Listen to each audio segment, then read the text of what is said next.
So here's Casey Dunn. Okay, great. All right. Well, thanks, folks, for coming today. How many of you are here because data management is fun? Okay. All right. That's some of you. So I'm trying to convince everyone in this room that data management is actually fun. How many of you are here? You'll see. How many of you are here because you are obligated to fill out a data management plan for a project? How many of you are here because you have so much data you don't know where to put it? Yeah. Okay. So yeah, there's a few reasons data management is fun, and I'm going to get to those. But first of all, I want to talk about what science is. Science is the study of the natural world through observation and experiment. This is kind of this really like a cocky thing, I think, because it implies that other people don't observe the natural world through observation and experiment. You know, when a farmer fixes his tractor, usually he's doing experiments or something to figure it out. The really important thing that differentiates science from most other human endeavors is this huge importance that we place on reproducibility. So it's not enough to get a result. The bar is that you have to get a result that someone else can then verify on their own, whether it's an observation or an experiment. And this really comes down to this important cultural aspect of science and very practical aspect, which is prove it isn't an insult, it is a compliment. So, you know, in most areas, if you tell somebody something and say, oh yeah, prove it, you know, that's like an offense. That's like, you know, don't you trust me? Well, science is built on this idea that people should be able to prove things. And it's a compliment because if someone's asking you to prove something, they care enough about your result that they want to make sure it's right. Okay, it's a little bit more disconcerting if no one ever asks you to prove anything. So is it okay to do science that isn't reproducible? No, you know, you can make the argument that it isn't even science if it's not reproducible. That's the key bar we're trying to hit there. So what are the common reasons for lack of reproducibility? Well, the top level one is poor organization. And there's some other things. Poor communication is right up there. Outright fraud, very rarely. It's almost always these top two things. And that's what I'd really like to focus on here. So the main issue here is that data management now is one of the most critical aspects of organization. You know, there's knowing where your reagents are, which you could say is a data management challenge, knowing where your tools are, remembering to take your keys to work with you in mornings, stuff like that. But data management is absolutely critical to managing any sort of science project. And I think, you know, one of the most important points with this is that data management isn't part of wrapping a project up. You know, there's sort of this mentality that's left over, I think, from when data sets were quite small, maybe just a table of 10 figures or something that you'd write after looking through a microscope, that you know, data management is something you do with your data after your data are collected, maybe even after you've analyzed them. But that's not the case at all. Data management is a critical part of getting a project done. And if you have an effective data management strategy, there's nothing left to do when you're done with your project regarding data management. Your data are already managed. They're already organized. And this is kind of interesting in the respect that many scientists keep incredibly detailed records of data acquisition, but not data management or analysis. So I've spoken with quite a few scientists and students who will sit down at the bench. They'll work for, you know, days or months or years, you know, have meticulous notebooks. You know, they can go back and tell you what they did in the lab on any particular day. And then when you ask them about their analyses, they don't know which version of which file they used. They don't know which commands they executed. They don't know where the files actually are. And in some cases, maybe those files are known to be corrupted or lost. So there's this real schism between what happens at the bench and what happens with the data management. And effective data management strategies just extend what scientists are already good at the bench to the management of the data that are collected. So I'd like to talk about some things that I have found to be effective data management strategies. And this says I have 72 slides left. There aren't, I'm not going to get through all those. So I'm going to just show you one slide that is really all you have to remember from this talk. All right? Run, don't walk, go get all the data out of your lab right now. If you have data that is in your lab and that's the only copy of your data, you have a very poor data management plan right now, and you need to rethink things. So why is this the case? Well, let's look at, maybe for the past 20 years, what most data management plans have looked at. And when people think about data management, for some reason, the sound goes into your ear, and by the time it gets to your prefrontal cortex, it's turned from data management into data storage. Okay, so all right, I need to store my data. Well, if I'm going to store my data, we store them on hard disk now. You go through step one is to calculate your storage needed, your data set size, the number of data sets. Then you figure out the number of hard drives that you need, and then you go online and you buy some hard drives somewhere, and then you stack them on your desk. And then you buy more hard drives because you underestimated how much you would need, and the instrument comes out with a new version. And you stack those on your desk, and they're different ones from the other ones. And then you buy more hard drives. And it doesn't have a pretty ending. And the reason this doesn't work is that you have to take care of lots of details. You have to track all these hard drives. You have to make sure they're backed up. You have to make sure they aren't stolen. You have to archive them long term when everything is done. So there's a million other reasons that this is a really bad data management plan. And that series of slides could be taken to be somewhat abstract. This is a slide that Mark will know. This is the one computer in our lab that still had original data that we hadn't put somewhere else. We were backing it up off-site, but this computer is a homemade RAID array. There's like 6 drives in there. There was a USB stick running the operating system. Great idea, cost-effective, but it did go down after 2 years, and it will go down. And this, for me, we had already moved our sequence data to Oscar. We had already moved our notebooks out of the lab. And we were wrapping up a paper, and this is where the figures were, and right before submission. Okay, so this is very real. And the basic thing here is that you can't do as good a job as CCV, Amazon, Google, the library, GitHub, NCBI, Figshare, Data Dryad, or the many thousands of other pretty awesome cloud services that are out there for managing your data. And the other thing is, what do you want to spend your days doing? Okay, so you come to work, some fraction of your time is spent doing administrative tasks, some fraction of your time is spent on various other things. How much of your time do you want to be spent chasing down hard drives and stuff?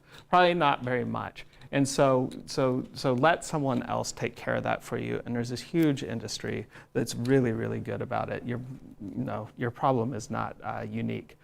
So again, I want to reiterate that data management isn't just about storage. That's sort of the main misconception that arises when people are coming up with data management plans. All these other things are actually just as important. Storage is useless unless it's backed up.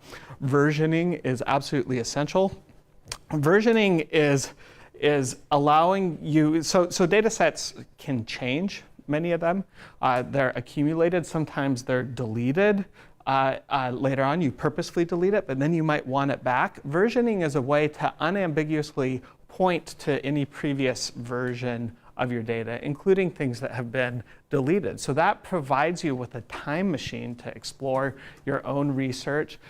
It keeps you from accidentally deleting something that you'll figure out that you want later, and it provides a great way to clearly communicate what you're talking about. When you show someone a result and you tell them it's based on a data set, you can tell them what version of the data set Data is useless without metadata. You need data that tells you what the data are about. Often the data will be quite structured, but metadata will be very unstructured, sometimes even written in a lab notebook.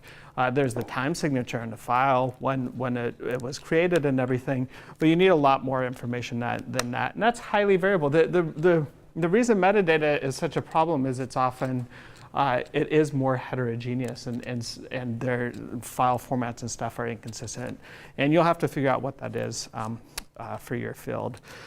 So accessibility. What good is data if you can't access it? It's like asking what sound a tree makes in the forest if no one's there to hear it fall. What good is data on the disk if you can't get it off?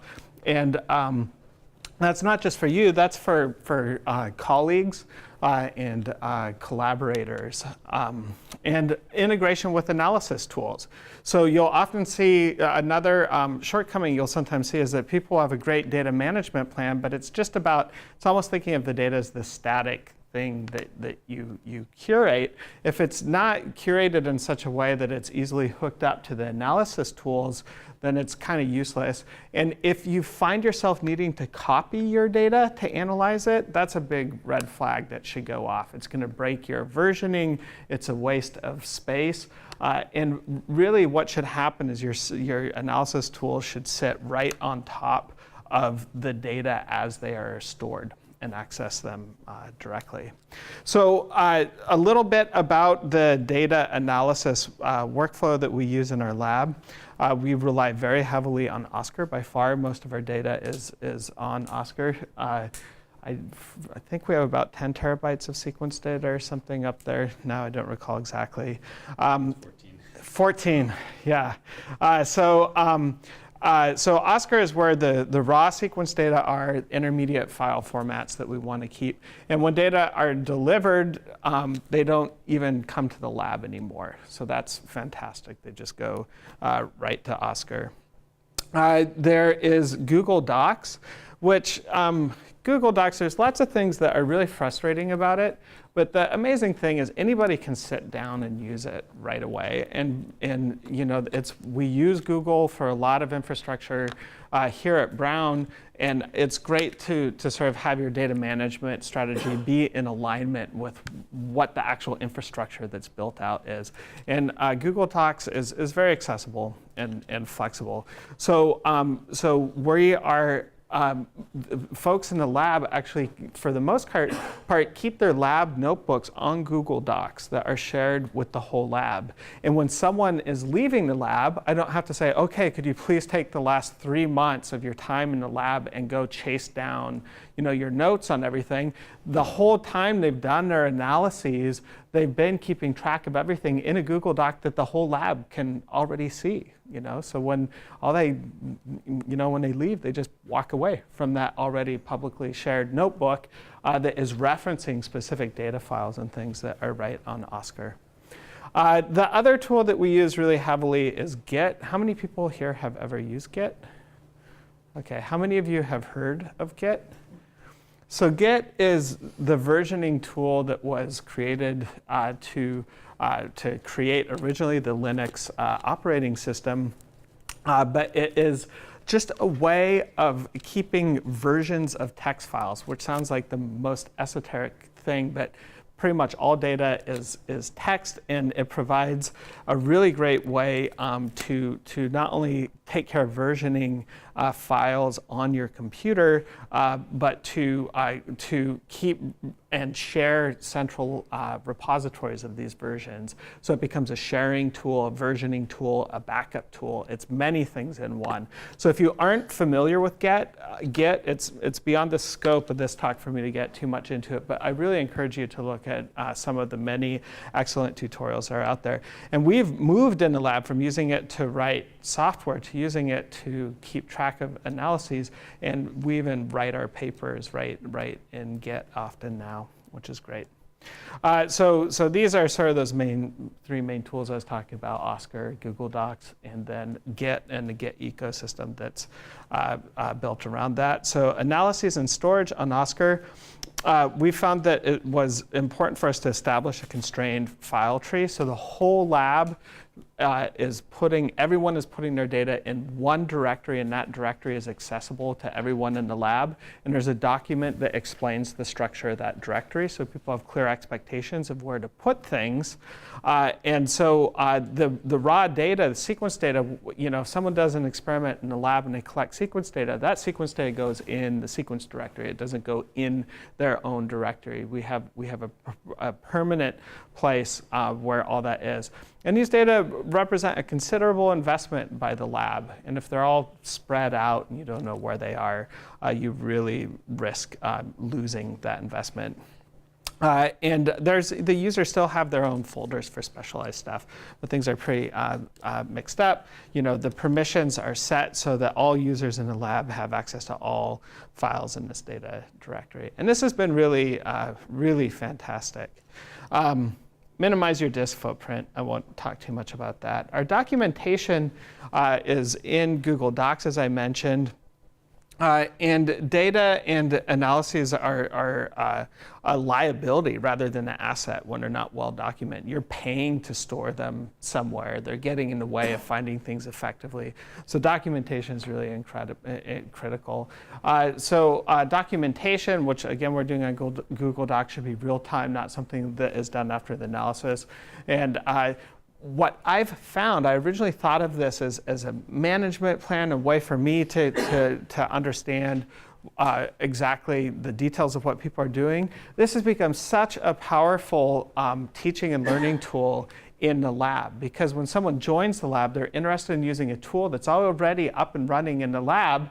They can just search everyone's lab notebooks and see that exact code that people have been using and developing to do these analyses, with all the paths on OSCoR to where the data are. And the way we're approaching this is, if someone wants to pick up a new tool, a new analysis strategy, the first thing they do is go to these documents and figure out how to repeat an analysis that someone's already done. That guarantees that they have all the programs running. That guarantees that they know what the moving pieces are. And then they can take that analysis and just stick their own data at the head of it, or even do simulations to figure out how the differences in their experimental design are going to impact that. So I would actually kind of move this to the top now. Our data management plan has become our teaching plan in the lab.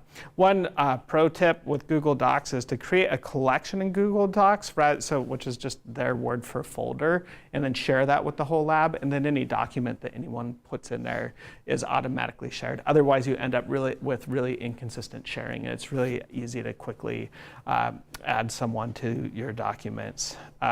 Code management with Git, again, I don't have time to go into that in detail, but it's awesome. There's free repository hosting services that you can use for creating centralized, cloud-based backups of all your code and papers and everything. One thing I also want to mention is I wrote this book called Practical Computing for Biologists with my friend Steve Haddock, and it goes over a lot of the nitty-gritty Unix skills and a variety of other tools that are important for managing large data sets. So a few parting thoughts real fast. So much of science is secretive, even though we claim to strive for openness. It's this really funny thing where we create products that are totally publicly available, but we're very secretive largely about the execution of those projects, about until we're ready for the world to see it, we often hold our cards very close to our chest. And that's becoming more and more difficult to maintain as data management becomes easier and easier. So there's all these great tools out there. It used to be if you collected data, you had to work really hard to share it with everybody, right? You had to go and make a mimeograph of it or whatever you had to do, or fax it to people or something to share it. It is actually hard to not share data now, all right? So imagine getting a large file to a friend. Easiest way to do that is to just post it somewhere and tell them where it is, right? And it's open to everyone in the world, but they're doing other stuff. They're watching, cat videos on YouTube and stuff. Who cares? Stick it there. They grab it there. If you try and put layers of authentication and stuff, that creates a headache. It's harder to add authentication than it is to just post your data online. So yeah, much of science is secretive, but then there's this other thing here where both the costs of secrecy and the benefits of openness are often underestimated, I think. So having an open data management plan is going to make it so much easier for you to work with people. You can just tell them where the data are. They can go explore the data without saying, oh, I saw this interesting thing. Do you have that other file? That's fun. Oh, do you have this other file? Just share it. It makes things so much easier, and I don't think I've ever been burned by somebody having something. I don't know. Data management, analysis, and communication are becoming seamless. So more and more, I think we're going to see instruments dropping data directly into the cloud for sure, but then the instruments, those cloud services being the public repositories that the data are in. So the data are collected, they're put in public repositories, and then the analyses that we run directly pull the data from those repositories in a really unambiguous way. And this has the potential to reshape the way we conduct and communicate science, because instead of taking the data, putting it in the lab, analyzing it, then moving the data somewhere else, and then changing the way it's accessed, and all that will be streamlined. And some of these boundaries between pre-publication, post-publication things are already breaking down to a certain extent.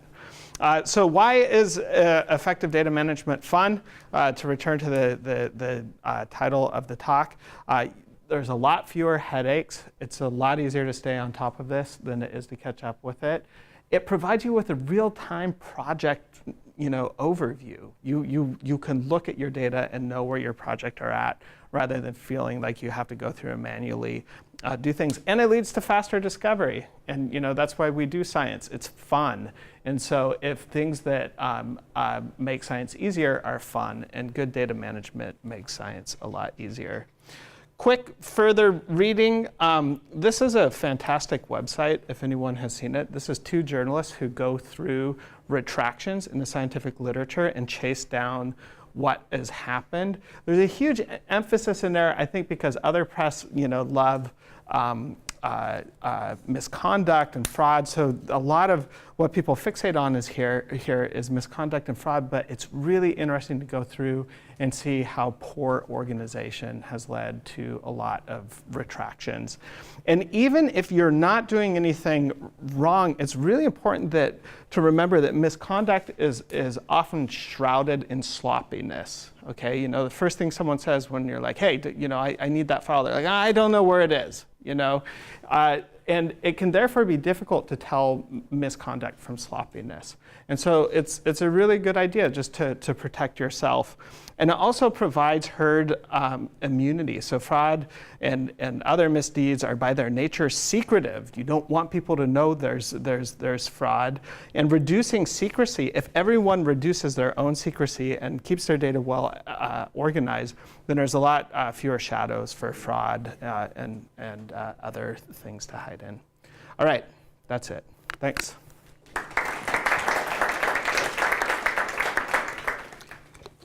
Questions?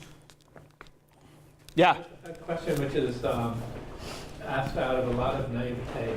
In terms of incorporating, let's say, scripts and programs right into publications, for example, so that rather than publishing all of your results, you could publish the methods with data available. Or we just did that today. Yeah. Actually. So that's a really important, that's actually one of my new favorite topics and something I didn't get into today, but there's this wave of tools for executable papers. So instead of thinking of a paper, we do our analyses and you'll get a number and then you'll copy and paste that number into your paper. But if you change the analysis, you haven't guaranteed the numbers are updated. Right. There's all these tools now that allow your manuscript to sit right on top of your analysis software, which sits right on top of your data. So your data report and your paper kind of become seamless in that. And your methods become so much easier to describe because someone can just look at the number in the paper, look at the code that generated it, and it's totally unambiguous how it was created. So there's this great tool called Knitr for doing that with R, so KNITR. There's IPython Notebook and a bunch of other stuff that's out there now. I definitely think that that's where all this is headed. I think in 20 years, it would seem totally ridiculous that someone would hand you a paper that is just typeset letters with all these numbers that it wasn't clear how they link back to the data. It seems ridiculous just hearing about the tools, because I was wondering about whether Knitr or IPython was what you were starting with, because I found myself wondering, which way do I want to go to try to run Python from R, to run R from Python? Or? So that's the exact problem right now, is that there's different tools for making executable manuscripts with different languages. But what's happening is the other part of it isn't the software part, it's the markup language that you use to write the paper in. And there's been a lot of convergence lately around this language called Markdown. And now what's happening is the tools are sort of getting built into Markdown for incorporating this. So this is happening very, very fast. Like Class is going to soon start accepting papers in Markdown, I believe, specifically for this reason. And which are you focused on using right now, or are you just using a couple of different ones? Yeah, kind of omnivorous. So LaTeX, Markdown, Knitr. Just curious. Yeah. But the other advantage of this executable paper is it also means now all those analysis scripts are available and don't have to be re-implemented. Because the big problem is you go find some paper and you say, oh, that method would work fantastic on my data. Yeah. But they didn't provide any reference implementation. So for me to re-implement this, is a serious obstacle. It's not really reproducible. Right, yeah, or it's not extensible maybe to other data.